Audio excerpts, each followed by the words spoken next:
ইচ্ছে করছে না, তবুও তার কথা শুনতে হচ্ছে। এরকম পরিস্থিতিতে আপনি পড়েছেন? এরকম একটা ঘটনার কথা শেয়ার করছি। গেছিলাম মন্দারমণি।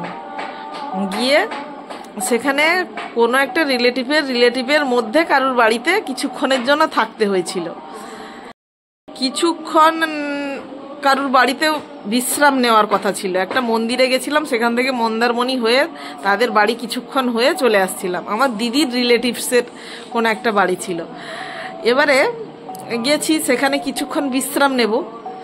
এবার বসলাম তো, শুধু আমার এইটা বলার একটাই কথা যে মানুষকে এতটাও অনিচ্ছা সত্ত্বেও চেপে চুপে যে বেঁধে কিছু দেখানো বা কিছু করা, সেটা না করাই ভালো।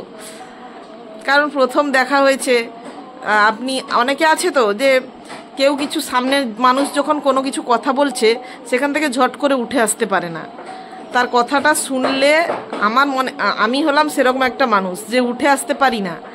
যখন আমাকে কথাটা বলছে, আমি যদি তার কথাটা শুনে নিই হয়তো তার ভালো লাগবে অনেকটা, কিন্তু আমার যতই খারাপ লাগুক না কেন সেখানে যদি বসতেও না ইচ্ছা করে আমি উঠে আসতে পারি না।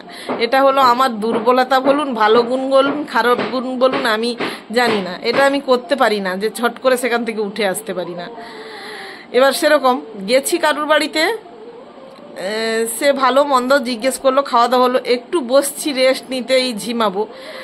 তাদের ঘরে একজন বউ আসলো, এসে জিজ্ঞেস করলো যে তোমার ছেলে মেয়ে কি? হ্যাঁ বললাম। এবারে অমনি সে তার নাতি নাতনির কথা বলতে শুরু করলো। হোক, ঠিক আছে, এই পর্যন্ত ঠিক আছে, নাতি নাতনির কথা বলছে, ঠিক আছে। কিন্তু এবারে দৌড়ে গিয়ে আমি বললাম আচ্ছা আচ্ছা, খুব ভালো নাচে, বললো নাতনিটা খুব ভালো নাচে, মেয়ের কথা বলতে থাকলো, খুব ভালো নাচে। হোক, ঠিক আছে। এবার ভালো নাচে বলতে গিয়ে সে যে দৌড়ে গিয়ে ঘর থেকে মোবাইলটা নিয়ে এলো, নিয়ে এসে যে তার মেয়েকে দেখাচ্ছে, তার জামাইকে দেখাচ্ছে, তার নাতনি যে নাচে দেখাচ্ছে। এবার তার যে নাতনি যেসব স্টেজে নাচ করেছে প্রত্যেকটা ভিডিও একটার পর একটা যে বার করতে থাকলো, আমার ছেলে মেয়ে সেই মুহূর্তে ঘুমিয়ে গেছিল। আর আমি তাকে কিছু বলতেও পারছি না, এত উৎসাহের সঙ্গে দেখাচ্ছে। এবার আমার আশেপাশে আর যারা অনেকেই গেছিল, সেখানে প্রায় 10-12 জন মতো গেছিল। এবার একে একে যে এক দুজন দেখতে দেখতে তারা তো যে যার কেটে পড়লো, যে যার কাজে। এবার ফাঁদে পড়লাম আমি না পাচ্ছি উঠতে, না পাচ্ছে কিছু করতে। আমি ভালো কথা বলতে গিয়ে আমি পুরো ফেঁসে গেছি। এবার ভিডিও একটা লোকে দেখলো, ঠিক আছে, একটার পর একটা যদি ভিডিও চলতেই থাকে, মানে সেই মেয়েটার হয়তো পুরোটাই দর্শক আমি হয়ে বসে রইলাম সেই ভিডিওগুলো দেখার বা তার কথা শোনার। সে কথা চলছে আর থামছেই না। মানে তারপরে আমার ছেলে মেয়ে উঠে পড়তে তার থামলো, ভিডিও দেখানো হোক যাই হোক থামলো। এই যে জিনিসটা এতক্ষণ সহ্য করা, মানে ভিডিও দেখছি ঠিক আছে, কিন্তু দেখাতে দেখাতে মানুষের একটা শেষ থাকে। তো আমি ভাবলাম যে আমি বাচ্চাদের এই সবে ঘুম পাড়িয়ে ভাবলাম কোথায় একটু নিজের মতো করে একটু রেস্ট নেব, একটু টাইম কাটাবো। আর হলো না। আর তাদেরকে সেইটাই বলছি, হলো না।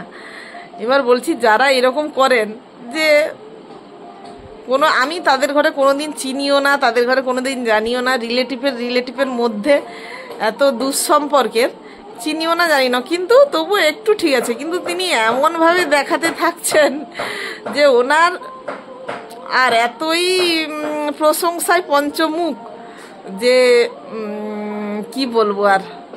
সেই জন্য বলছি যারা এরকম করে থাকেন তারাও একটু সামনের মানুষের মনটাও বোঝার চেষ্টা করবেন।